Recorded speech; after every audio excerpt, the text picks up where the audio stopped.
amigos de Señal 3 La Victoria, estamos con el embajador de Venezuela en Chile, don Arévalo Méndez. Tenemos el agrado de tener este gran personaje y representante de un país digno y que nos va a iluminar en términos de lo que no hacen los otros medios. De no invitar al embajador, o invitarlo muy poco, o casi nada, a sus medios, sino que no, está acá con nosotros y queremos darle las gracias por estar acá en Señal 3 La Victoria. Muchas gracias a ustedes y la oportunidad de este canal tan querido, ¿no?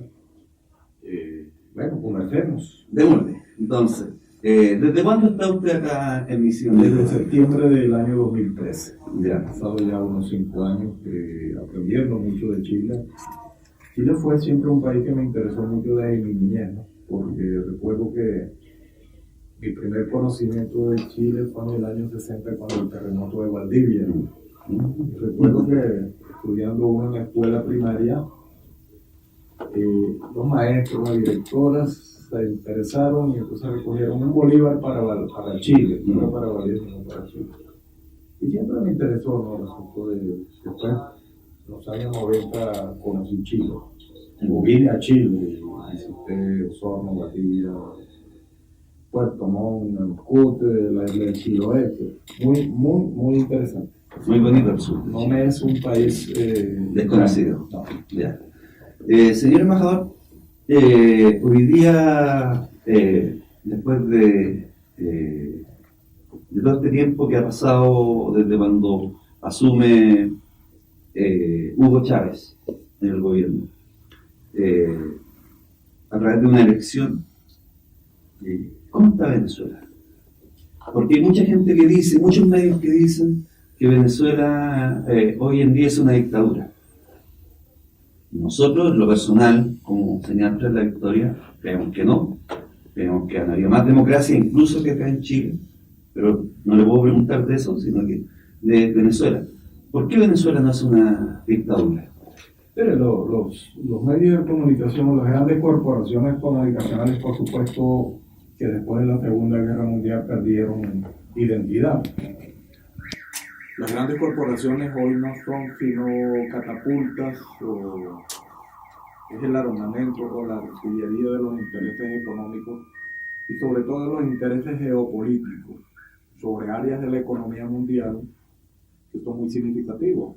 La energía, por supuesto, es lo principal, ¿no? Entonces Venezuela hemos quedado los venezolanos en esa disyuntiva o en ese cruce de caminos de una nueva geopolítica que dibujan los Estados Unidos a partir del derribamiento de las torres de World Trade Center, que al final no sabemos quién en realidad las derribó, y nosotros hacemos esfuerzos por hacer entender eso al mundo, ¿no?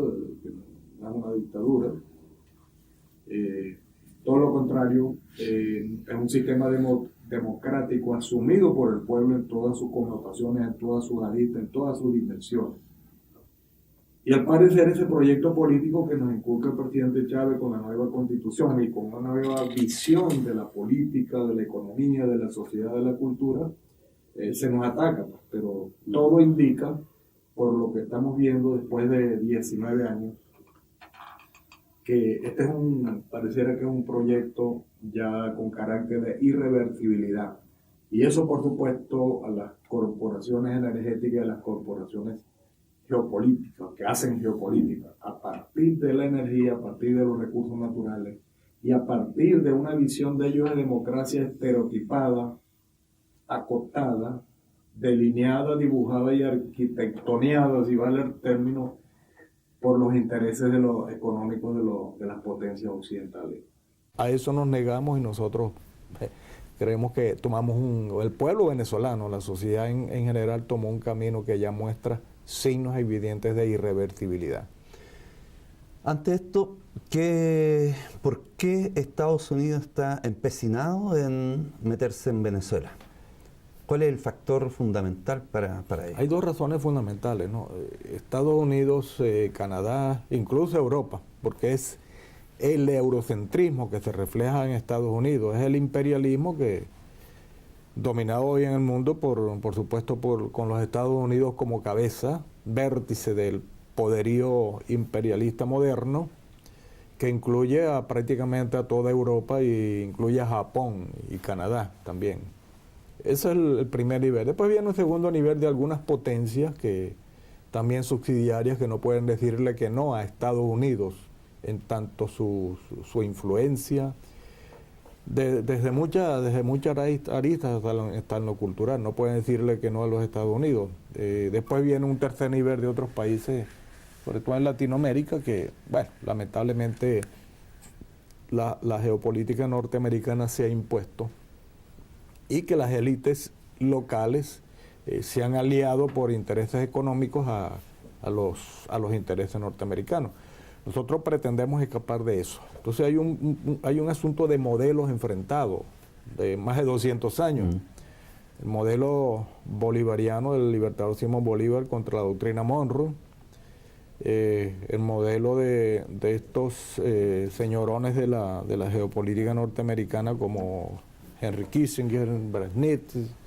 Hoy tenemos, penosamente diría yo, que para la humanidad una presencia de este neoimperialismo en la figura de Donald Trump, que ya ahora ni siquiera los USA americanos hayan como sacudirse de esa figura, pues. Entonces hay un primer choque de modelos. Y el segundo choque son los intereses energéticos. Nosotros, con Petrocaribe, por ejemplo, nosotros hemos tocado los intereses de grandes empresas norteamericanas en Centroamérica y el Caribe. Por eso quieren derribar al proceso revolucionario en Venezuela, por eso quisieron derrocar, aunque Chávez lo derrocaron por unas horas, pero lo derrocaron por los intereses energéticos. Nosotros estamos convictos en la idea que, yo diría incluso que por los intereses energéticos de Estados Unidos y Europa, que quieren conquistar todas las fuentes, lo mismo que hizo Hitler en la Segunda Guerra, detonar un tercer gran conflicto para dominar Medio Oriente y apoderarse del petróleo. El problema es que no tienen petróleo para esa guerra, para ese tercer gran conflicto.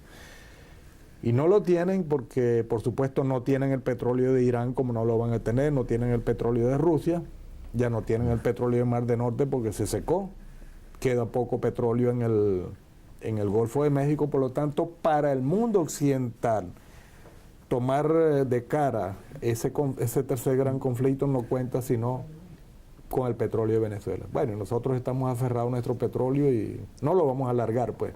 O sea, esa es la gran culpa entonces que tiene Venezuela. Sí. Si le pudiéramos llamar por qué Estados Unidos quiere apoderarse de Venezuela, sí, es porque por la riqueza que tiene y porque está al lado además de Estados Unidos. Sí, la riqueza de los recursos naturales, pero la riqueza del modelo político también que hemos adoptado desde el año 99, modelo inclusivo.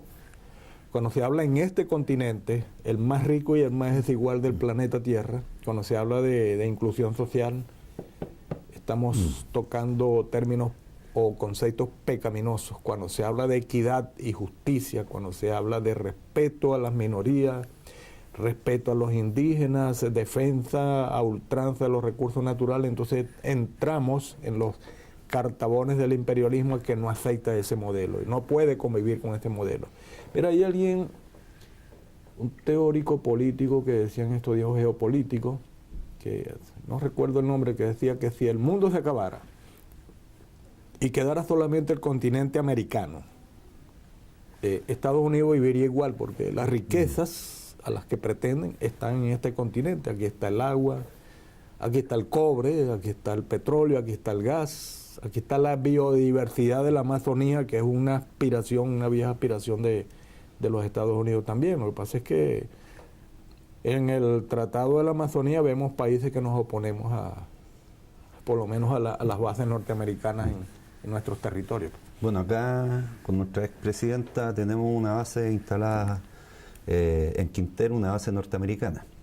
Eso ya te pone como objetivo militar Chile en términos de, sí, en caso de una guerra. Hay una pregunta que siempre debemos hacernos, ¿no?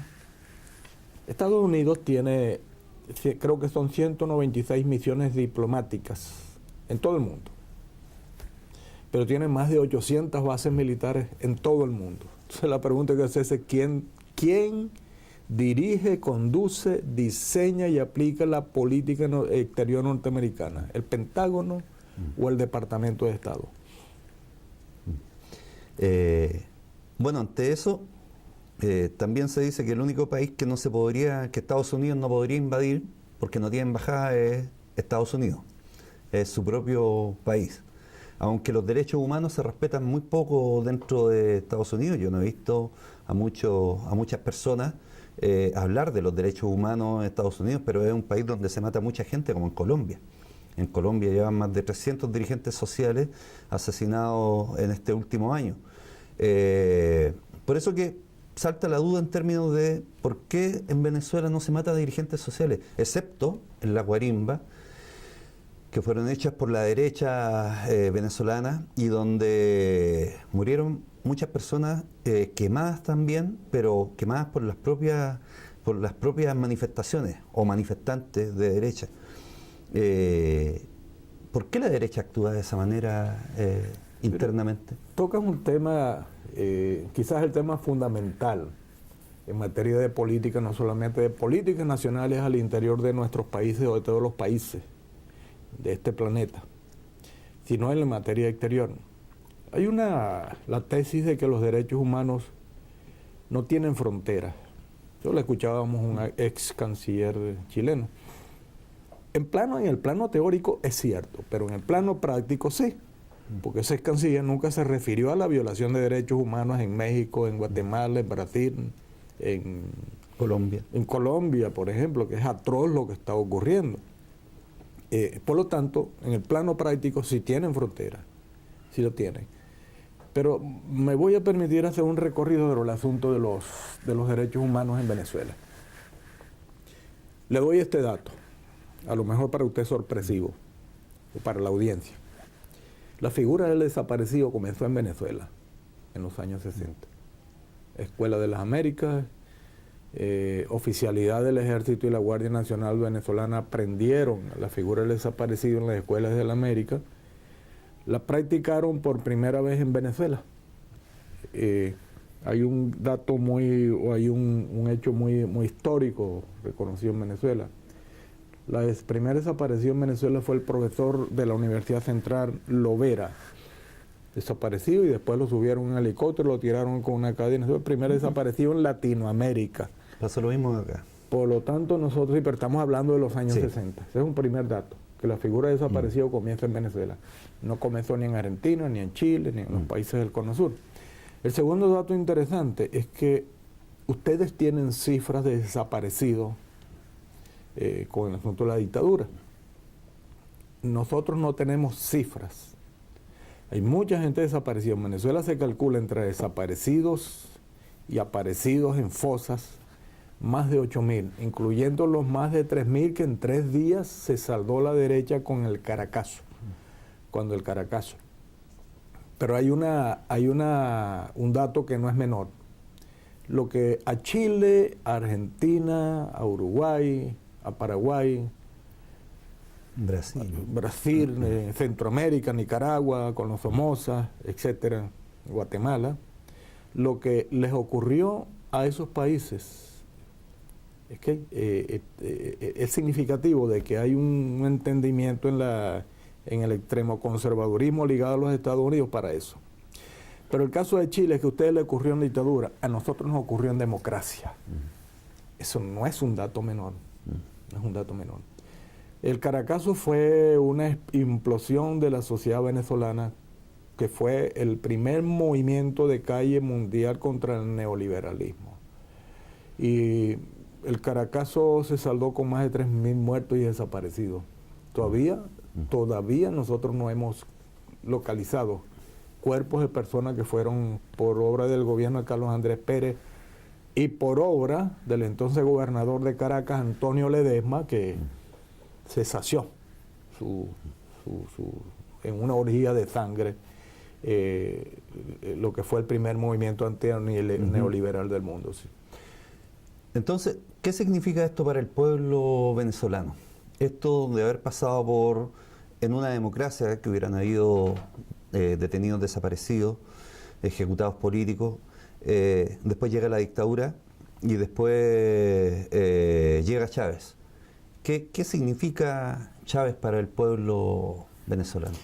Primero, una sensibilidad extraordinaria acerca de nuestra historia, de nuestros problemas, pero también de nuestras capacidades y potencialidades para salir adelante, para dejar detrás el modelo, definitivamente lo que quedaba todavía del modelo neoliberal, que quedaba, y abrir caminos a una sociedad justa, una sociedad equitativa, una sociedad, como lo decía Chávez, lo dice Evo, la sociedad es del bien vivir.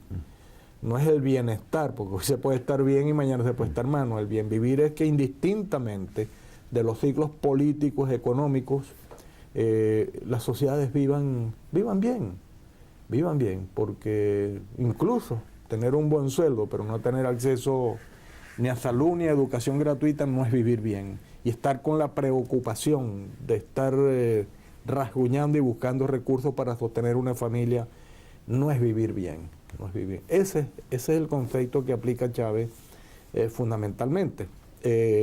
Nosotros estamos abocados a eso. Nosotros hemos tomado un camino al que no vamos a renunciar.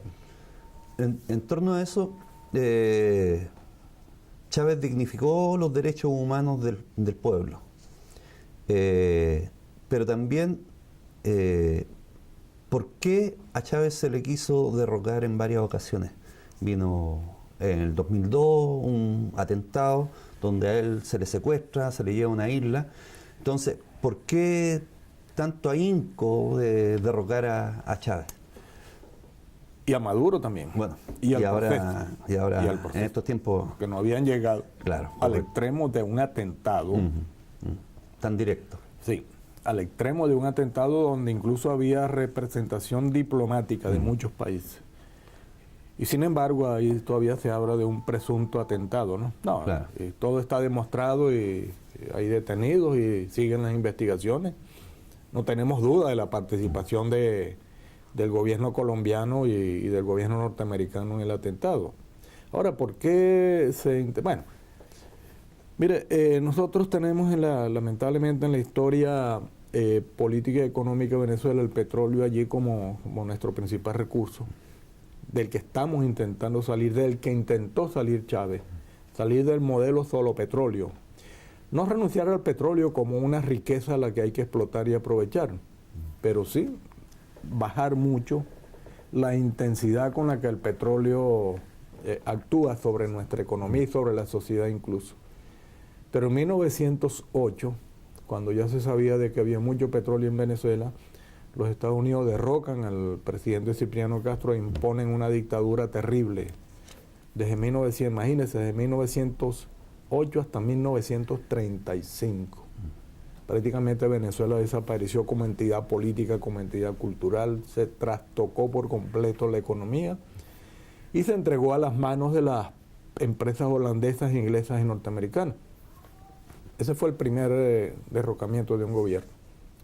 Luego en 1941, estamos hablando de 1908, 1941, en mucho tiempo, el presidente Medina Angarita se atrevió a legislar sobre petróleo. Y se impuso en el Congreso hasta que por fin le aprobaron las leyes donde eran leyes de tipo tributario. Sí. Y una ley que obligaban a las empresas transnacionales a invertir en refinerías en Venezuela. No se refinaba petróleo en Venezuela. El año 1941 derrocaron al presidente Medina Angarita. En 1948 el presidente Rómulo Gallego, literato, un hombre, un humanista, él es autor de Doña Bárbara, llega a la presidencia y se atrevió también a tocar los intereses. Lo único que le decía a los americanos, a los holandeses y a los ingleses, está subiendo el petróleo, pero ustedes ganan dinero sin invertir. Entonces, como no están invirtiendo, el Estado venezolano tampoco está invirtiendo, partamos las ganancias del mercado, lo que llaman la ley del 50-50, mitad para ti, mitad para mí. Logró hacer aprobar la ley, pero semanas después ya no era presidente, lo derrocaron. El siguiente presidente derrocado por causa del petróleo fue Chávez. Chávez recogió todo lo que había en materia de nacionalismo petrolero desde 1908 hasta 1948 y indujo en el año 2001 esas leyes en materia de verdadera nacionalización y en materia tributaria del petróleo. Bueno, eso llevó al golpe de Estado en 2002. En relación a esto, nosotros hace mucho tiempo atrás en este canal pasamos la batalla de Chile. No sé si usted ha visto de Patricio Guzmán, Sí, la batalla de Chile, y hay mucha gente que no la ha visto.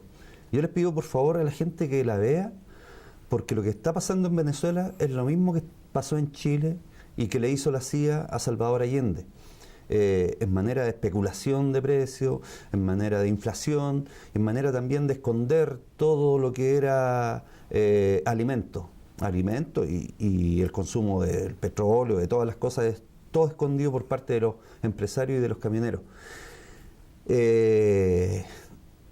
¿Hay una experiencia ahí que ustedes han tomado de Chile para enfrentar lo que se podía venir en términos de su autonomía y su independencia alimentaria y de herramientas de consumo también?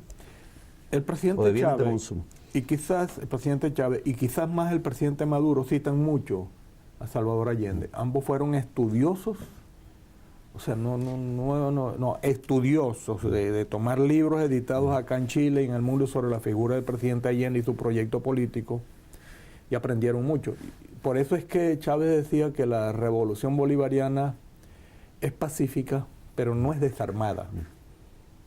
Esto implica que en Venezuela las Fuerzas Armadas están ganadas para un proyecto nacional, para un proyecto latinoamericanista, para un proyecto donde las Fuerzas Armadas también tienen mucho que decir, porque al fin y al cabo nuestras Fuerzas Armadas vienen del pueblo. Yo fui miembro de las Fuerzas Armadas, yo vengo de un pueblo, no vengo de élites políticas, ni económicas, ni culturales, ni raciales, ni nada por el estilo. Por eso, ahí está la figura de Allende. Pero hay una gran diferencia, por ejemplo, con esto que usted me asoma sobre el ocultamiento de medicamentos, alimentos. Y es que en esa oportunidad Chile no tenía un país vecino promoviendo la extracción de alimentos, medicamentos, combustibles, etcétera. Nosotros sí los tenemos. Sí, ya he visto los videos de Colombia ahí. No, terrible.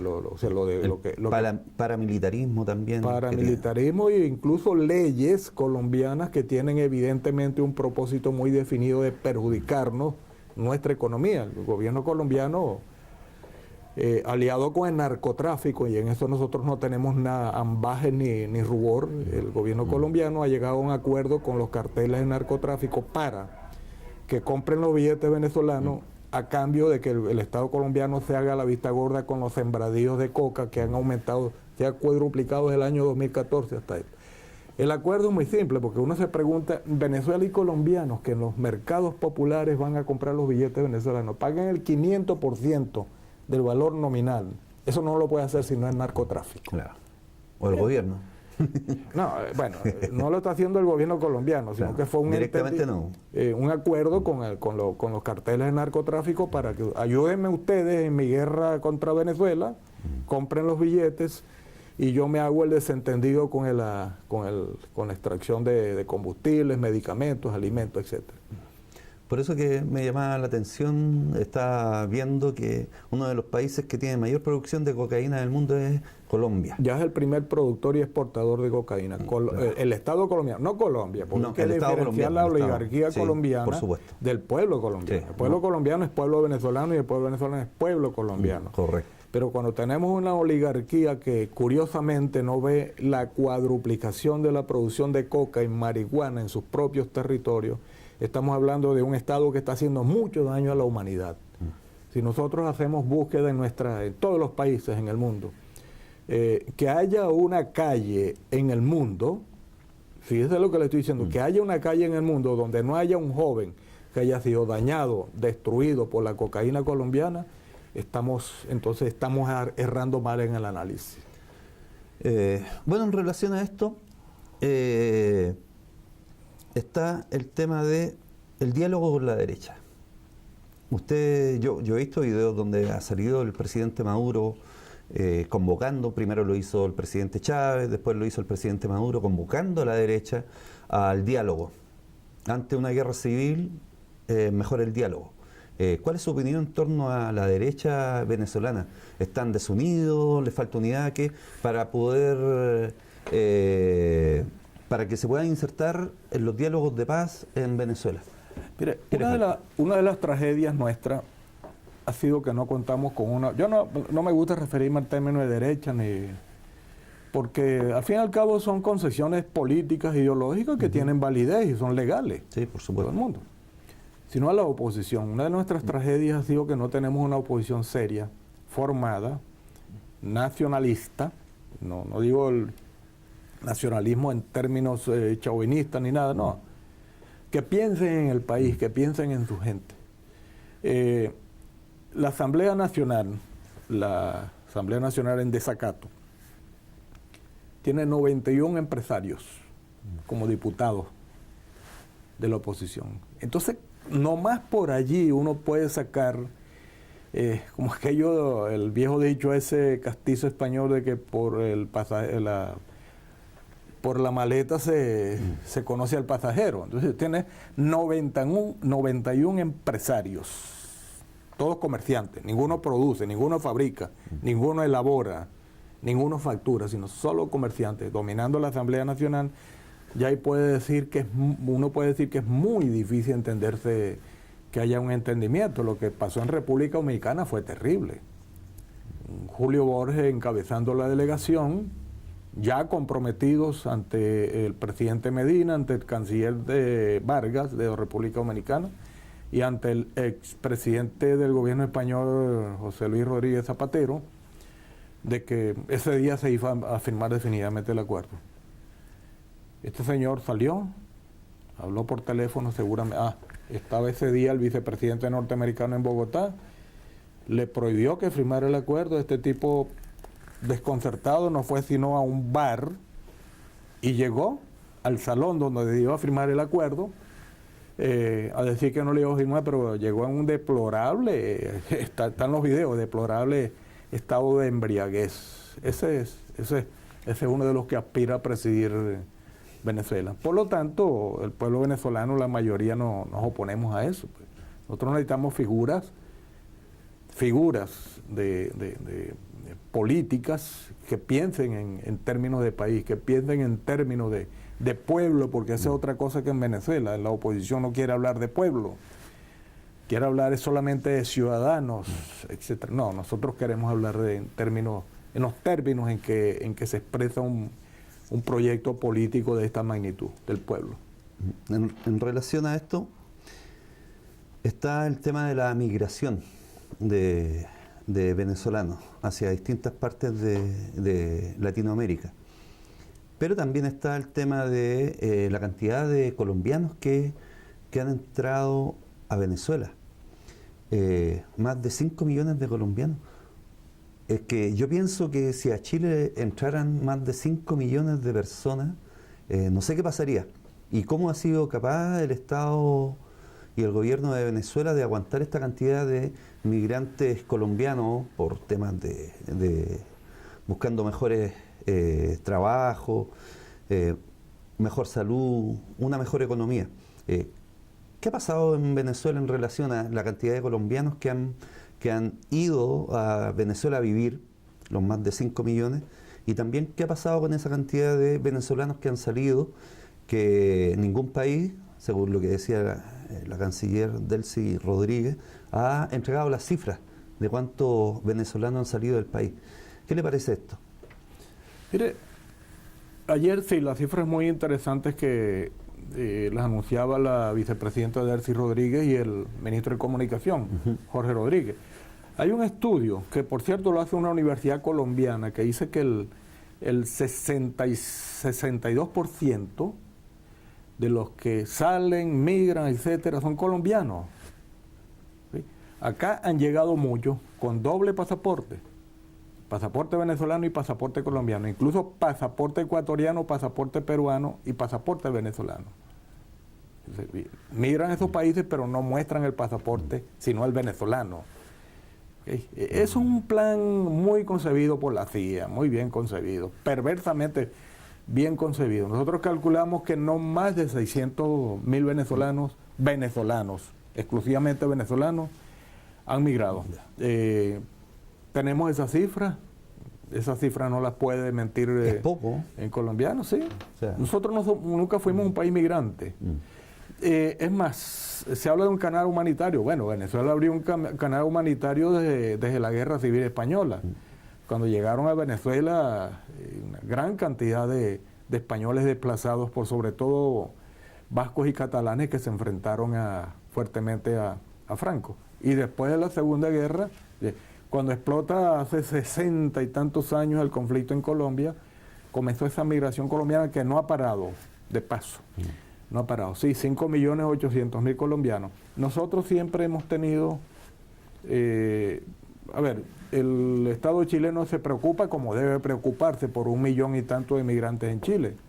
Bueno, nosotros no nos preocupan 5.800.000 colombianos, los más de 300.000 peruanos, más de 600.000 ecuatorianos, no nos preocupan. Nosotros más bien necesitamos población.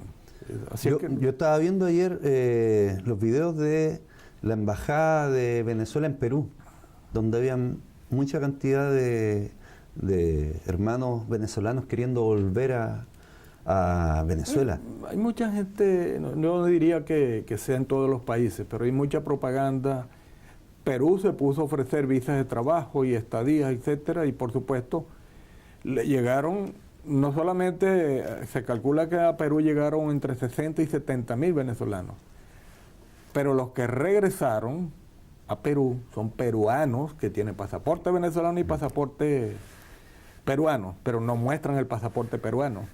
Entonces pasa. Entonces, el gobierno peruano, Cuchín, quiso hacer una gracia y le salió una morisqueta. Ahora tienen el problema de que...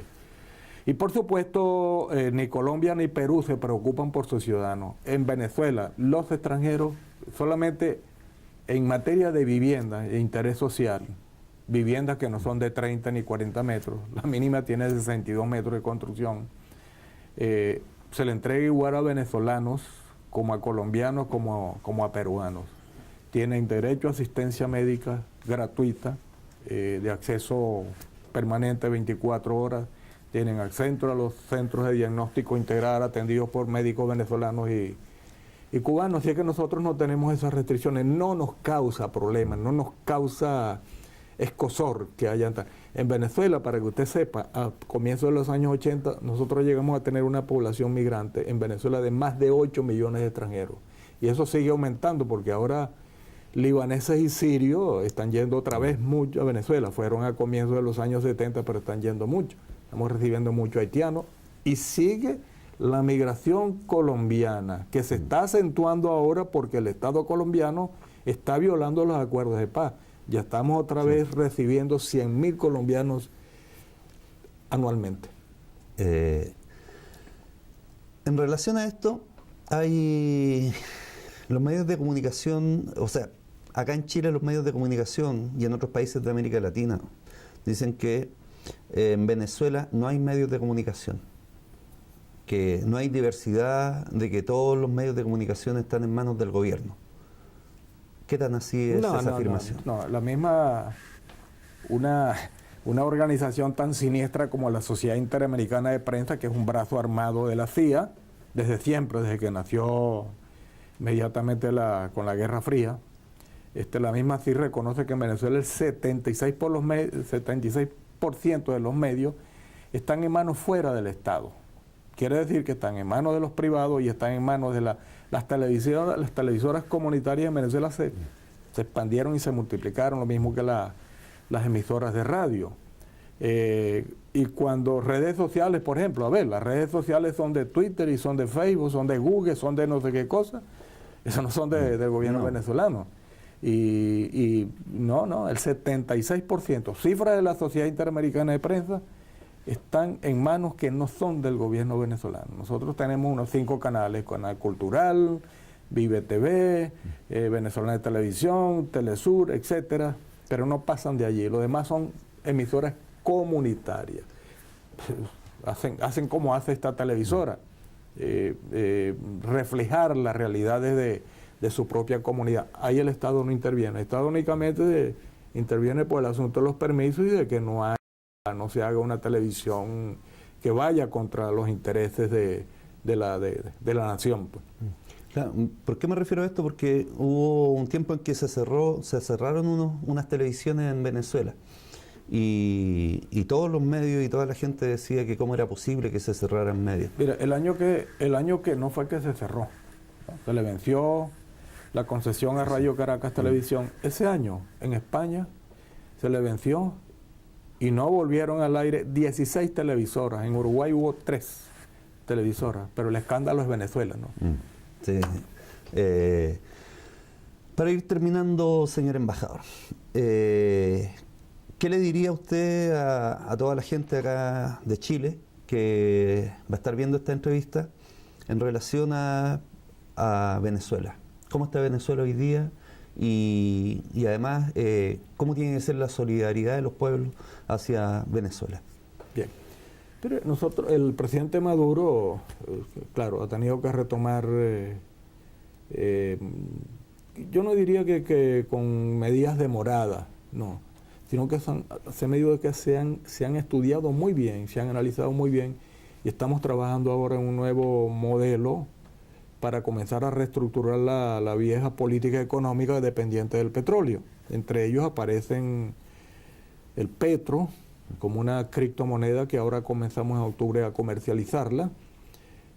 Aparece la asignación de nueva potencialidad en materia de reservas petroleras para el Banco Central. En unos primeros 10 días de las nuevas medidas estructurantes, estamos viendo resultados muy positivos en materia de ahorro de la familia, ahorro del Estado, etcétera. Nosotros estamos aplicando un plan de profundo calado en materia de estructura de nuestra economía muy diferente al plan Macri. Es patético lo que está ocurriendo en Argentina. Mal, y se pone más mal cuando van a buscar 50.000, parece que son 100.000 millones de dólares. Lo que estamos haciendo nosotros lo estamos haciendo con nuestras propias capacidades y potencialidades y con mucha comprensión, paciencia y conocimiento del pueblo de que esto es lo que hay que hacer. Estamos muy esperanzados y en los primeros 10 días, mañana comienza porque tenemos que cortarle el suministro de gasolina robada a Colombia. Colombia está exportando nuestra gasolina. Colombia, lamentablemente el Estado colombiano, la oligarquía colombiana, yo no sé si ustedes conocen la palabra chulo o chula. Ya, sí. Algo. El chulo es el malviviente, Sí, que vive de la mujer, o que vive de su hermano, no trabaja, es un vago. Eso es el Estado colombiano. Cuando se extrae ayer lo decía la vicepresidenta Delcy Rodríguez, es un Estado chulo. Le han birlado 16.000 y tantos millones de dólares no para dedicárselos al pueblo a mejorar social y económicamente, sino para instalar bases militares. Le han birlado al mundo porque están cobrando un agente de ACNUR en Colombia o en Brasil cobra $700 mensuales para atender a la población migrante venezolana. Un negocio. No, nosotros nos negamos a eso y tenemos nuestra... Sí quisiera enfocarme ya como tramo final, agradecerles la entrevista en materia de derechos humanos. El 66% de los artículos de nuestra Constitución son dedicados a los derechos humanos. Y Chávez decía algo muy, muy cierto. El problema para nosotros, a partir de esa concepción de derechos humanos en nuestra Constitución, él decía, el problema es que no son florituras ni adornos literarios en nuestra Constitución. Están allí soberanía, autodeterminación e independencia, no son letra muerta. Se está aplicando. Por ahí, cuando un país en este continente, esos conceptos de soberanía, autodeterminación, independencia, yo diría incluso hasta dignidad, se aplican efectivamente, Estados Unidos reacciona. O las élites locales ligadas a los intereses económicos norteamericanos reaccionan, entre ellos la gran prensa. Pero en materia de derechos humanos, no. No es en Venezuela donde se está persiguiendo ni asesinando periodistas. No es en Venezuela donde se está asesinando a líderes sindicales. No es en Venezuela donde están apareciendo fosas comunes, no es en Venezuela donde se están asesinando dirigentes de causas ambientales, no, todo lo contrario, tienen el apoyo del gobierno. Ahora, ¿a qué nos negamos? Y con esto termino. No, nosotros no vamos a derogar la Constitución, nosotros no vamos a entregar nuevamente el petróleo, nosotros no vamos a privatizar ni el agua, ni la educación, ni la salud, ni el petróleo, ni el gas, ni el oro. Nosotros no vamos a regresar de las 48 horas semanales de carga laboral a las 40 que tenemos ahora cuando es diurno y 35 cuando es nocturno. Nosotros no vamos a regresar a los 60 años para la mujer y a los 65 años para el hombre en materia tal. No, bajamos a 55 y 60, no lo vamos a derogar. Nosotros no vamos a privatizar el fondo de pensiones.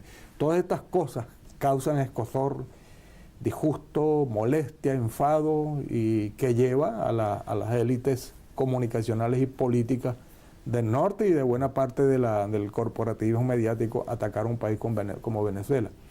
Hay otro asunto. Hay muchos gobiernos, algunos gobiernos en este continente que aspiran a que Venezuela le dé los mismos beneficios de la factura de Petrocaribe. ¿Cómo funciona Petrocaribe?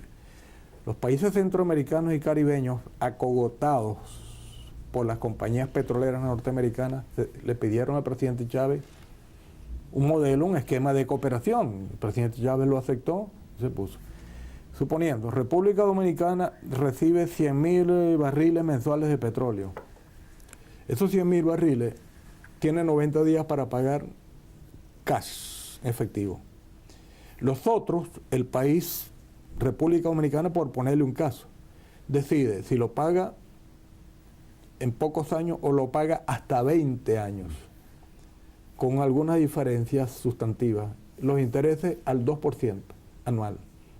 Y además puede pagar con productos, alimentos, medicamentos, equipamientos, etc. Eso lo estamos haciendo con 18 países. Hay unos países que no están dentro de ese esquema porque en nuestro concepto no deben estar. Tienen economías diferentes a los países pequeños de Centroamérica como Nicaragua, El Salvador, o ese rosario de islas del Caribe anglófono y francófono y español también, con los que hemos hecho ese acuerdo. Nosotros, para que quisiéramos, pero no estamos en condiciones económicas de hacerlo, pero esa es la aspiración de muchos gobiernos de este continente, tener esa ganga con el petróleo venezolano. No, hemos dicho que no, nos negamos. Bueno, señor embajador, le quiero agradecer por haber estado acá en este pequeño canal de televisión comunitaria. Las puertas siempre van a estar abiertas para ustedes en términos de solidaridad y también en términos de poder mostrar lo que ustedes como país están enfrentando ante su vecino, que lo tienen al lado de Estados Unidos y que además trata de intervenir como sea en la política y en la autonomía de cada pueblo. Sí. Esperen ustedes en este canal, como esperen en la audiencia, que nosotros rendiremos buenas cuentas a este continente de lo que pretendemos, de lo que queremos y de lo que nos hemos decidido. Tenemos 19 años ya soportando, tenemos piel de cocodrilo y eso nos ha enseñado mucho, sí. Ya, señor embajador. Muchas gracias por haber estado acá con nosotros. Del canal, muchas gracias.